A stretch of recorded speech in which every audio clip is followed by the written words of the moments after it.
Are you ready to revolutionize your relationship with money? Welcome to the Finding Financial Freedom podcast with the Frugal Physician, where Dr. Disha Spath will be your companion on this exciting financial adventure. Get ready to conquer debt, build wealth, and embrace a mindful spending lifestyle that will empower you to live life on your own terms.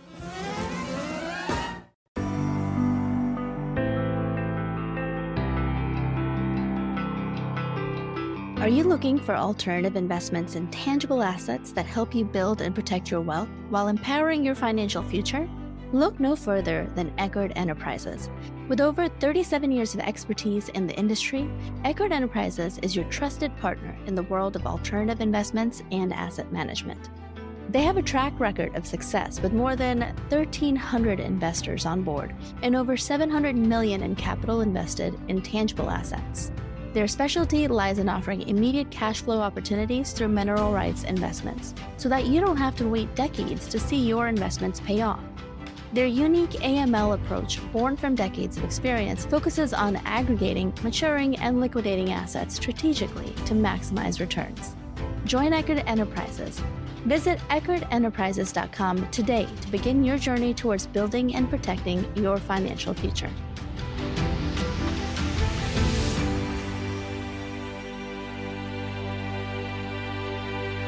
Welcome to the Finding Financial Freedom podcast with the Frugal Physician, where we explore ways to manage your finances while leading a fulfilling life in medicine.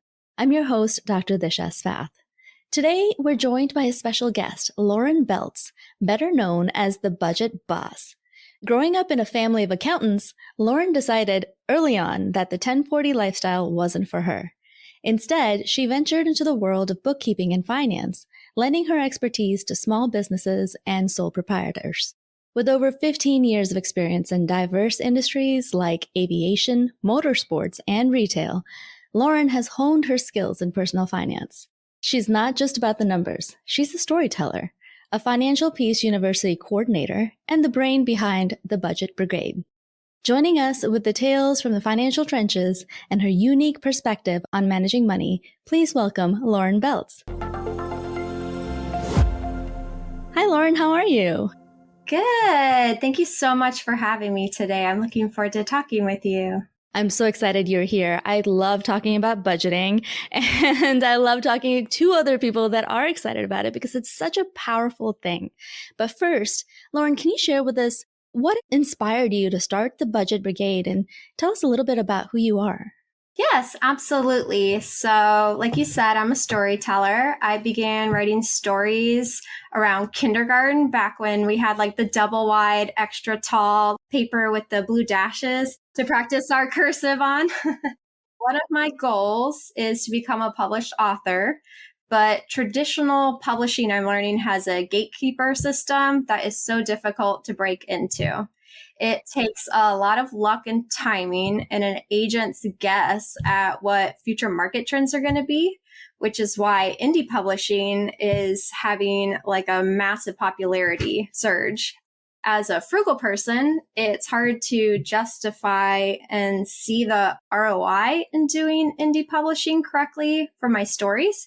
So I've branched into nonfiction writing focused on my favorite subject of personal finance, which has been great because instead of waiting like 3 to 5 years to get my themes of money out in my fiction novels, I'm able to put new content out every week to help people as questions arise. I'm a teacher at heart, so the Budget Brigade blends two of my biggest passions of educating and personal finances with the budget. And I focused on budgeting because investing and real estate are kind of like the sexy sisters that get all the attention in personal finance. But without the Cinderella stepsister of the budget, they never get to the ball to dance with the prince. So budgeting kind of feeds into every aspect of personal finances, from securing an emergency fund to saving for financial independence. And it's so often overlooked other than people in the financial space saying you need to have one. So it seemed like the perfect niche for me. Tell me about your financial journey and what your family looks like right now. Did you have any financial struggles that you needed to budget your way out of? So I grew up in a very middle class, kind of typical American family. My parents are small business owner accountants. So I got to see kind of the struggles of being an entrepreneur firsthand, working in the business with them.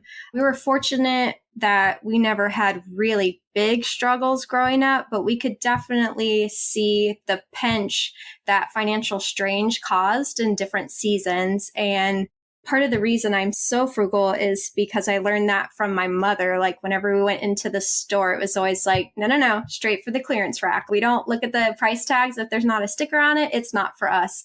So I was glad I took that into a college mentality for me. That helped me stay on a budget and minimize the student loans that I did take out. And seeing some of the strain in different seasons that finances caused for my parents, I decided very early on, as soon as I graduated and got a degree, I was like, I don't want that for myself. So really focused on having that budget and being frugal and very intentional with my money. And how do you keep your budget? Like what method do you utilize? So for years, I did kind of tracking. I'll admit I didn't do a good job. I kind of took our annual estimated income. Like my husband's always been salaried, but I've done a lot of small business entrepreneurship, sole proprietor. So I've always tended to have like a flexible income. So I would guesstimate how much we'd make in a year and divide it by 12 and then kind of plan a month. And then I would go back and check at the end of the month. It's like, oh, look, we went over budget. Oh, that's too bad. So a couple years ago, we switched to doing a zero-based budget, which has been a game changer. Like we've always been natural savers, but that has really helped us focus our intentionality. So at the beginning of every month or the weekend before a month starts, we'll sit down, we'll look at the income for the month that's going to come in specifically that month instead of what we think would be based off of a 12-month average. And then we plan every single dollar for it. You know, we don't spend every dollar of it on needs, but we'll target, we're saving this much for the move to Colorado. We're saving this much for our vacation to go to Norway. We're saving this much for retirement to put into Vanguard. And that has really helped fuel our progress on our financial journey. Budgeting on a variable income is very much of a challenge. So when you can plan dollar for dollar, that can be such a very powerful thing for your financial planning, for sure. You mentioned your husband. What does he do? So we are both trained as engineers. I went to school to be engineering, which is how I ended up playing with race cars and then moving to aviation before I shifted into the content creation realm. I met him at engineering school. So he ironically doesn't practice corporate engineering anymore either. As I was transitioning out of aviation, he transitioned in as a data scientist. So we've kind of early gone through a couple different careers. Wow. I think you're in Orlando, right? Yeah, we met at UCF here in Orlando and kind of never escaped until hopefully later this year. He did more defense work, and then I worked for race teams. I kind of jumped around all over Florida, spent a little bit of time in the Midwest for teams up in Indy, working in IndyCar. And do you guys have any kids? We don't. We have the Budget Beagle. So our little Beagle Starbuck is kind of the face of the Budget Brigade. She helps make finances fun.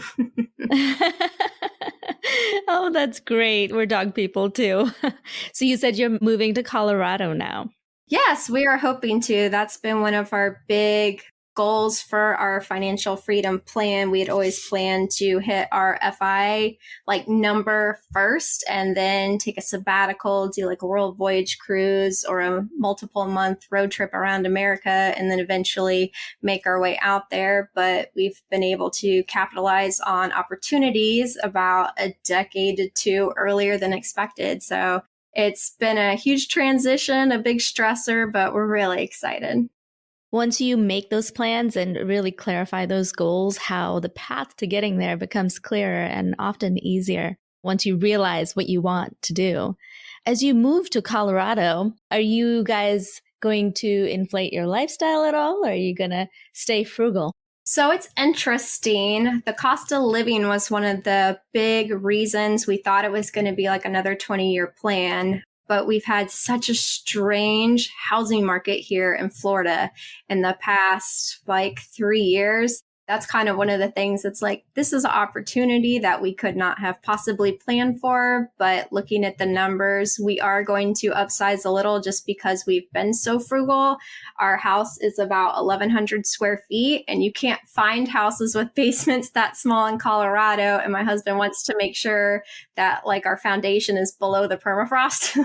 Yeah. It's going to naturally be a bigger house, but we're definitely very conscious of what we're spending. We're planning on doing everything in cash without pulling out of retirement. So we have spreadsheet upon spreadsheet of the end goal in mind, working backwards. Okay, if we know we're going to rent for a year to get settled, figure out where in Colorado we want to live. We've got a guesstimate of this is the type of housing. It's like, okay, we know we can't afford Denver, so we're going to move out of there. It's like Boulder would be nice. Definitely can't afford that. Move out of there. It's like Longmont, maybe, probably closer to Loveland. So getting a good idea of like what the housing price will be out there. And fortunately for us, their cost of living in the housing markets come down a little bit. So we've kind of taken into account difference. We don't have income tax here. So like every single little factor, one of the things that threw us for a spin this past week actually was talking with listing agents. Like I had an idea of agent commissions, but I didn't realize when you sell a house, there's all these closing costs that you don't pay when you buy a house. So then it's like, well, hold on, let's see if we can still make this move. Like what number do we have to account for all these fees and make sure we can still do it. So it's been a lot of math. So fortunately, we both really enjoy spreadsheets. Yeah. Well, it's fortunate you're both math-minded and engineers. And a lot of people don't realize, the cost associated with selling a house because the buying end is so much more cost efficient because the seller's paying the agent fees. So you're going to be moving and then renting for a little while, which is very wise. As we move, my family has experienced lifestyle creep, slowly. It's very easy to get into, okay, let's upgrade this and then let's upgrade that. Can you define lifestyle creep for us and why it's so prevalent in our society? Yes, absolutely. So lifestyle creep is when your lifestyle continues to grow with your income. So the more money you have, the more money you spend. And we have such a comparison culture. I think there's so much pressure, especially with social media. No one posts the tiny little house where you stub your toe if you turn around the corner. It's the bigger homes and the lavish vacations. Most people don't show, we did camping in our backyard this weekend because that's what we could afford in the season of life. So there's this keeping up with the Joneses mentality. And I think for high income professions, especially for like doctors, you go so much longer without income and training and schooling that you get that first big paycheck. And it's similar with engineers we saw too. Like you get that first big check and it's so much more than you had ever seen in your life. And you're like, everybody else is already ahead of you. They already have the houses. And so it's not even lifestyle creep sometimes. It's more like lifestyle explosion, trying to keep up and just match everyone house for house and car for car and vacation for vacation. It's cultural to almost be frugal and be mindful and content with what you have. It's a struggle. It's hard. Even if you make the decision that you're okay with frugality, as you have kids and the kids compare each other's houses and whose house they want to go play at, or even family members, people look at people that are frugal and think they're not doing well, right? Because they have this tiny house, right? We actually get made fun of by our families because for the longest time I coupon them. It's like, I still do. If I'm going to Bath and Body Works, I'm not going to pay full price. Like I'm always going to take my coupon with me. There's Groupons. Why am I going to pay to take my nephew for Legoland without a Groupon? But our family is always like, but you guys actually have money. Like you don't need to coupon. I'm like, it's because we coupon that we have money. Right. Yeah. Exactly. Wealth is not what you make. It's what you keep. Right. And I think that's a big thing people don't always appreciate. It's really like you can keep earning, but if you keep spending everything you earn, you're really not saving anymore. So it's how much can you live off of comfortably and still enjoy your life, but be able to enjoy your life in the future too. In your experience, how does enjoying life align or differ from the concept of spending more money? Kind of like you, I'm definitely known for being frugal. A lot of my friends, I think, assume I'm Uncle Scrooge McDuck, just like swimming in a pool of pennies in the backyard on weekends. They equate enjoying life with spending money, but I don't think that's necessarily true. I think it's fair to say it's hard to have a happy, stress-free life if you live below the poverty line. But I think there's a certain point, and it always seems to be less than what people expect it's going to be, where spending money doesn't bring more joy, especially if you're spending your money on the wrong things. Like my personal vice is books, which is probably not surprising given my interest in writing. And I'm a sucker for a good sale. And I'm also a bit of an emotional spender. So if I'm having a bad day and need a pick me up, or if I'm having a good day and want to celebrate a success, like the chances are you're going to find me browsing the bargain bin at Books A Million, because I still take my mom's advice to heart. It's like straight to the clearance. And even inflation's hit that. But I realized in 2022, actually, I was running out of book space and we were having to buy more bookcases at IKEA to put all these books in that I honestly wasn't even reading because I'm so busy. I mostly do audiobooks from like the library and Scribd. And it got to the point where we ran out of space in our house for more bookcases. So I made a New Year's resolution. It's like, okay, I need to learn to enjoy what I already own and like shop at my own house and tell my husband under no circumstances are you allowed to drive me all the way across town to go to Books A Million this year. And I saw firsthand the buyer's high of excitement I got when I bought something new, but it didn't really make me enjoy my life more because I never took the time to enjoy what I had and I had so much excess of it. So I think in the long term, the biggest takeaway I had was it's spending money on things and experiences. We're really big on experiences, but spending it on things and experiences that bring us joy and contentment, that's what helps us enjoy life more. And often that costs a lot less than we realize it's going to. Yeah, when you look back, like this year, we did a wrap-up podcast with my kids and just talked about the year, kind of looking backwards. And we didn't talk about the stuff we bought at all.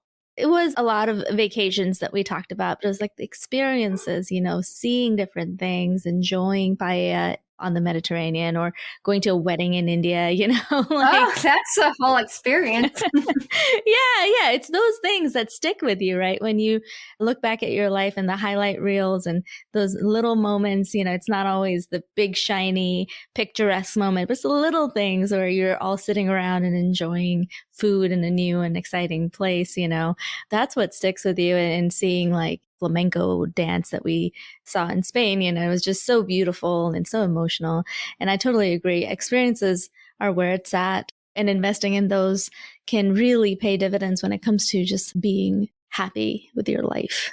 This year, around Christmas is when we realized like, oh, I think we're actually going to be able to do this move next year. So looking at the budget, we're like, guess what, everyone? We love you. We are not sending out Christmas presents this year, but we will pay to do some experiences with family and friends for things on like our Florida bucket list we haven't gotten to yet. So I can't tell you which books I had bought that I read during my New Year's resolution for 2023, but I definitely had a blast taking our nephews to like a drive-through safari for the first time and enjoying that with them. So like you said, it's like, yeah, I can't tell you how much clothes I bought or which shoes I bought or which books I read that I bought, but I do remember that experience taking the seaplane down to Dry Tortugas in Key West for my birthday. So it's like, that's the stuff that sticks with you long term and is really worth it on my perspective for the investment to find more joy. Well, you talk a little bit about the FIRE ladder. Can you elaborate on the FIRE ladder and how it can be a tool for physicians seeking financial independence? Yes. So the fire ladder is a 8-rung ladder that helps carry you from dumpster fire finances to your freedom fire for financial independence, retire early. We developed it based off our own financial journey and what we've seen work for others as well. Before anything else, like the very first bottom rung is to set a goal. Because one, having a goal gives you motivation to keep you going because your financial journey is a decades-long commitment. And once you have a goal, you can also reverse engineer it with your budget to help you get there. And being able to move out west to the Red Rock country, that was one of our big goals. So it is exciting, like even with all the stress and all the budgeting and cutting in and being even more frugal, like it's worth it because we're starting to see like this is our motivation and we're almost to reaching the top of that ladder. And then our other big goal is to just never have to worry about paying a bill or struggling to make ends meet. And that's kind of a more lifelong journey. So you can have more than one goal. But once you have your goal, we recommend assessing your current situation honestly, without shame or guilt, because knowing where you are in your net worth and your budget and your retirement can help guide you on how far you still have to climb to get to your specific vision of financial freedom. Once you have those baselines done, you fortify your fire station by getting an emergency fund, proper insurance coverages in place, and surrounding yourself with community that's supportive and has similar goals to help walk that journey with you. Then you're going to extinguish the inferno of your dumpster fire by removing debt and like unaligned obligations that don't serve your goal from your life. There's debate, high interest debt or, low interest debt. How did they fall in? And I think that becomes more personal, kind of your own situation, what really matters to you. But once you're done taking care of the dumpster fire, then we shift to your freedom fire. So you're going to want to define what your own version of financial independence, retire early looks like, or even just what your definition of retirement is if you're a little later to the journey. And once you've got that, we're going to reverse engineer again. How much do you need to make that dream possible? And then we're going to work that into your budget and save. You're going to bring your friends and families into the process with you. And eventually, we're really excited you'll hit the top rung and achieve your fire. That sounds like a very solid plan. And I mean, as far as finances go, that's really what you've defined is all you need. But unfortunately, a lot of people, can't get started because it just seems so overwhelming from the beginning. And like you mentioned, the shame is a big part of money management and what holds us back when it comes to even getting started on a ladder. So how important is mindset and how can we apply strategies to get people out of that shame mindset, out of that avoidance mindset and into, okay, all I need to do is sit down and make a budget, write down my goals and figure out how I'm going to get there? I think mindset is honestly a superpower of the wealthy. One of the biggest things I've seen preventing people from winning with money is kind of like you said, not just shame, but like a sense of hopelessness or just a desire for a magic wand to kind of bibbity bobbity boo their situation into success. And I really do wish it worked that way, but sadly it doesn't. So I think one of the most important mindset things to keep front and center is that you have to believe you can succeed. But I also think you have to be realistic with your expectations. So if you have $200,000 in student loan debt, like you unfortunately aren't in a position to retire in Aruba tomorrow.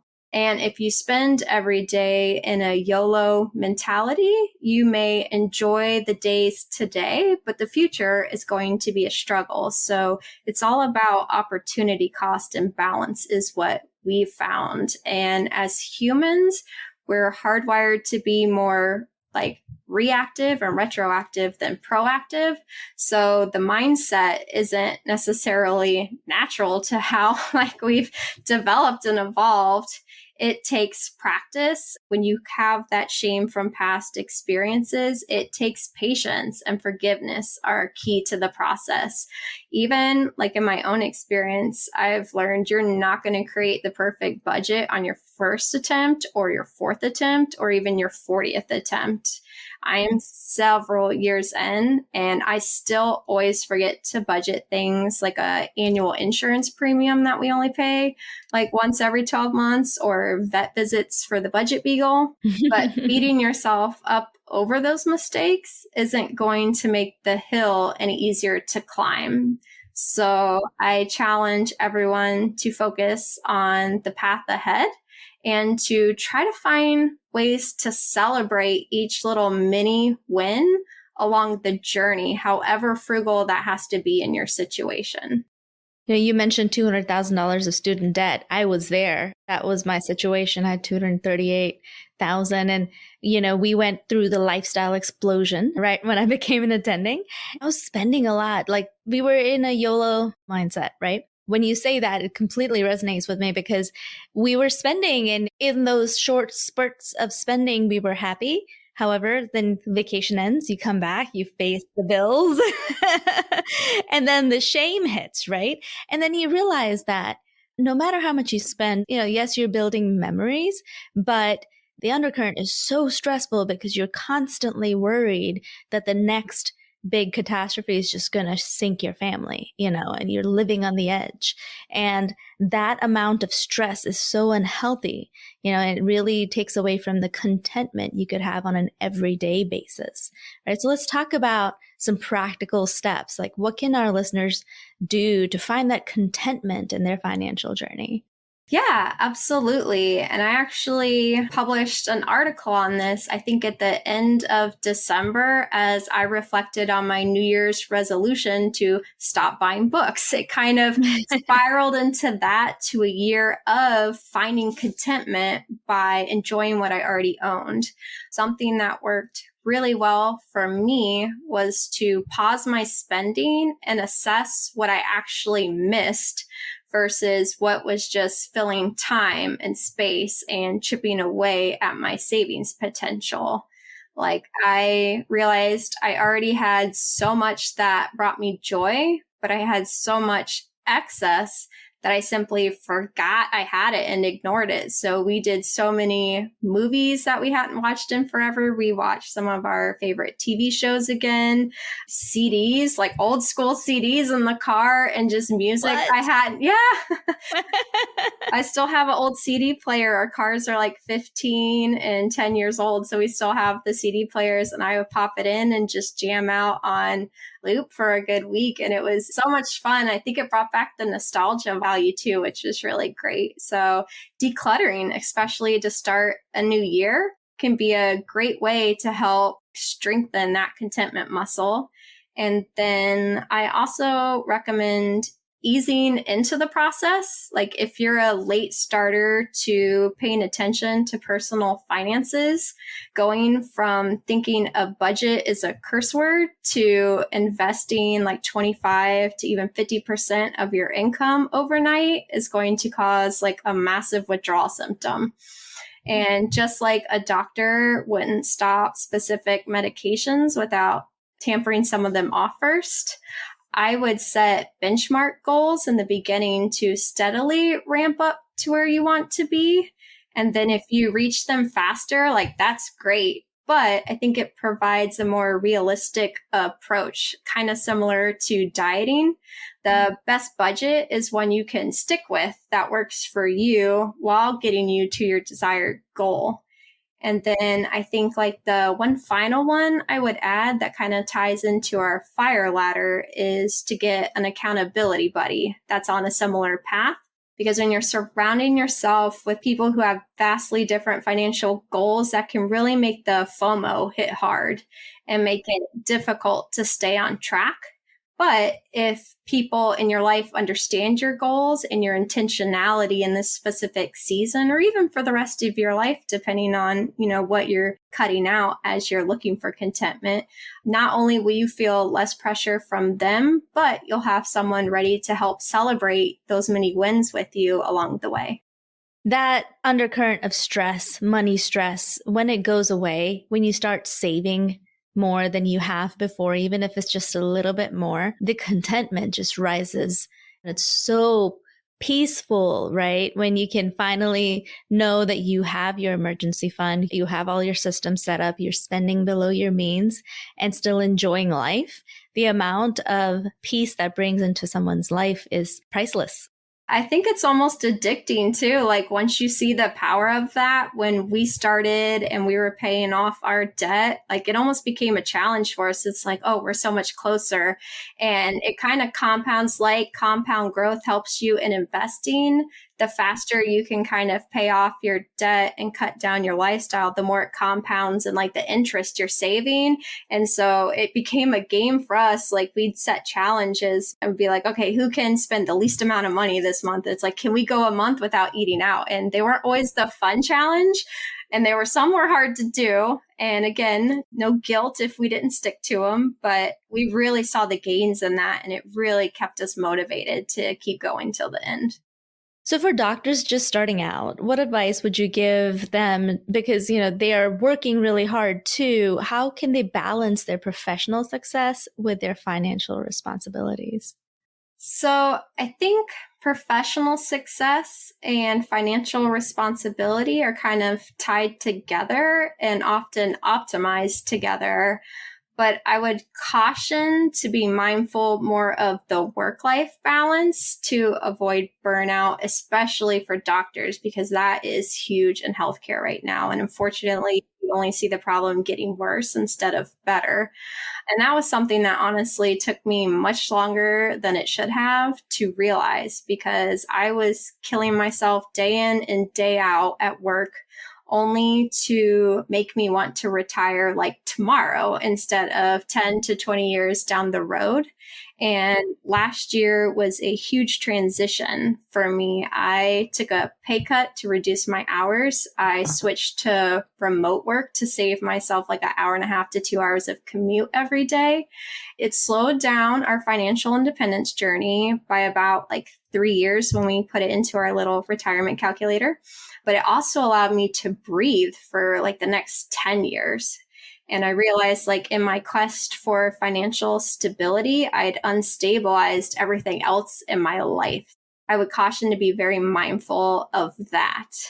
And I also just recommend doctors at any stage to remember what their vision is for their specific financial freedom.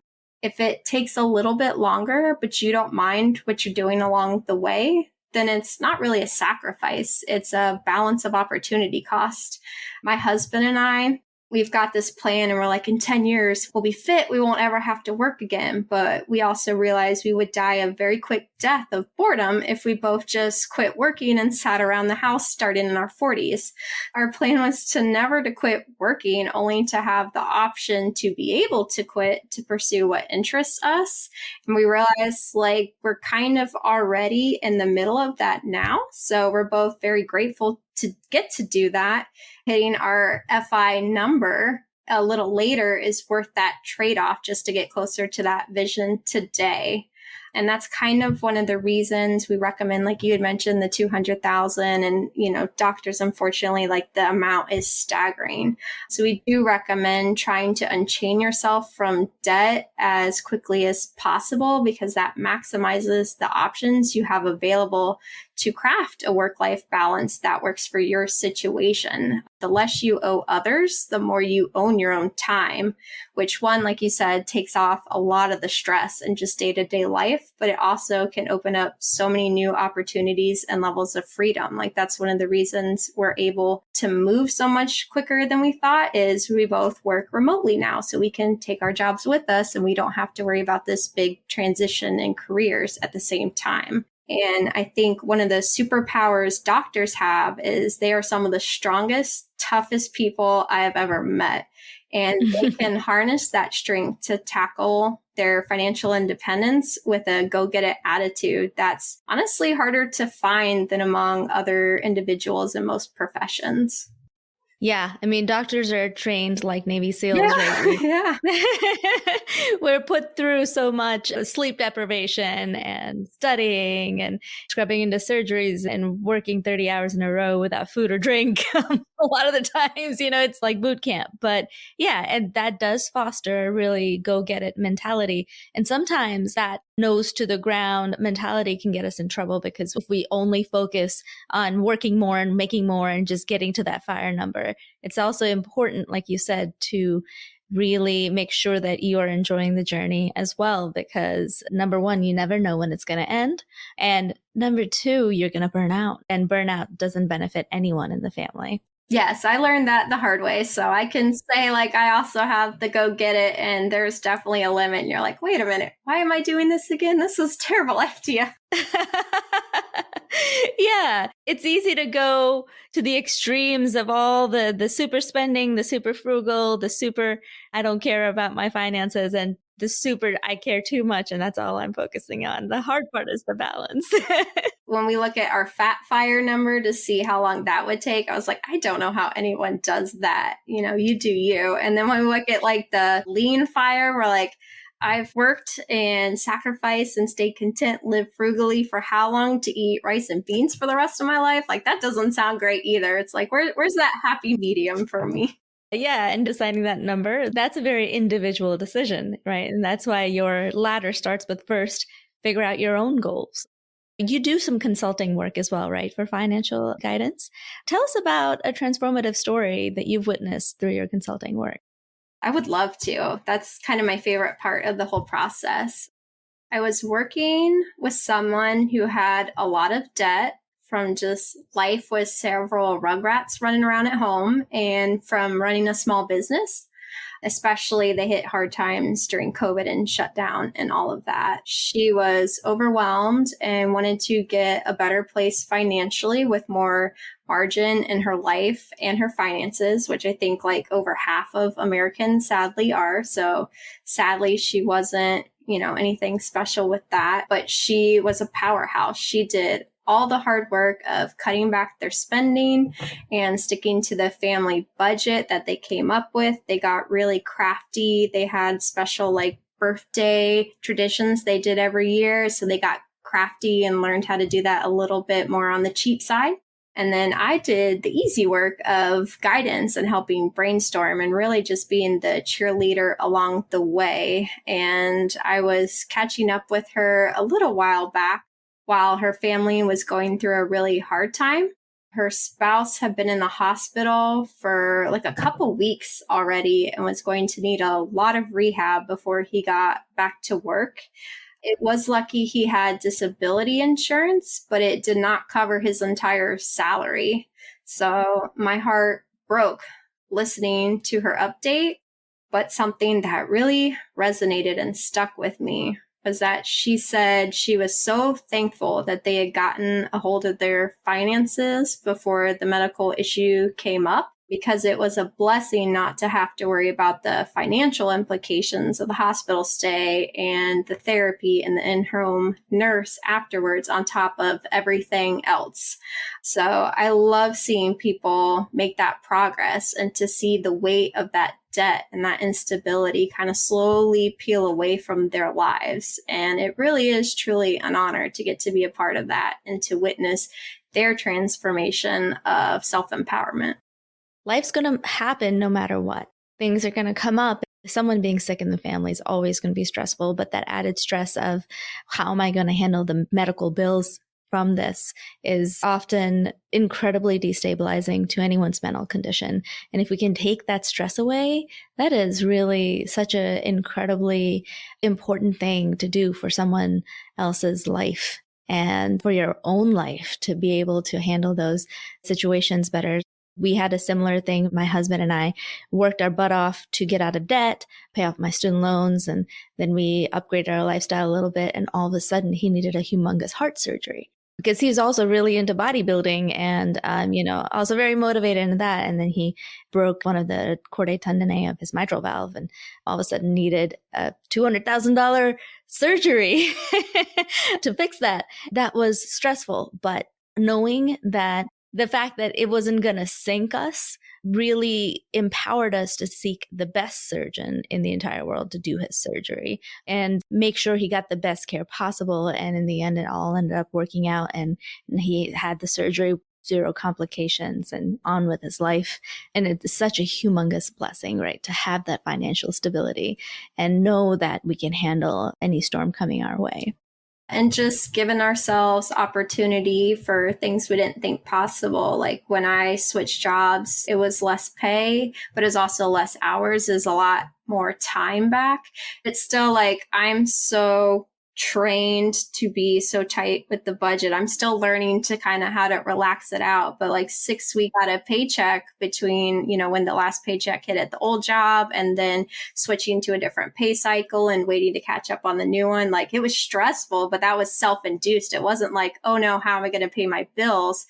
Even if it's a job switch or a job loss, the more stability you can have under you, the more time you can take. And, my husband and I always kind of joke now, it's like, if we get fired, it would stink, but maybe we take a month off and just go road trip for a while. So it just gives a lot more options and just buys you time to think. Finally, if our listeners want to get in touch with you, how can they do that to learn more? Where are you online?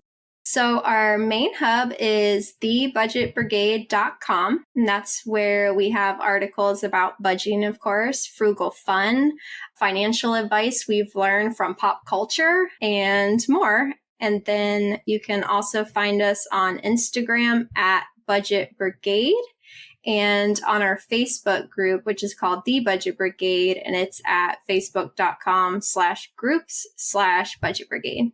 Are there any final words of wisdom you'd like to leave with our audience? I think it's to remember your why and your goal, because with that comparison that is in our culture today, it's so easy to get caught up in living in other people's expectations for your lives to the point where you kind of forget your own vision for what you want. And the more you can focus on what you want responsibly, the more you can really give yourself the power to make that happen. Lauren, thank you so much for coming on today and sharing your time with us and your wisdom. We wish you all the best with your move to Colorado, and I know it's going to turn out just fine. Thank you so much again for having me. It was a pleasure talking with you. Lauren, thank you for sharing such valuable insights with us today. To our listeners, we hope this discussion helps you rethink lifestyle choices and take control of your financial future. Don't forget to visit thebudgetbrigade.com for more resources and to connect with Lauren. If you enjoyed this episode, please subscribe and share. I'm Dr. Disha Spath, and you've been listening to the Finding Financial Freedom podcast with the Frugal Physician. Stay frugal, y'all. For more information about alternative investments and asset management, visit EckerdEnterprises.com. And remember, Eckerd Enterprises is your gateway to tangible assets and lasting financial success. Contact Eckerd today. The content shared on this podcast should not be taken as individualized financial advice. We are here to share our knowledge and experiences, but it is crucial to consult with professionals such as accountants, financial advisors, or attorneys who can provide personalized guidance based on your specific needs.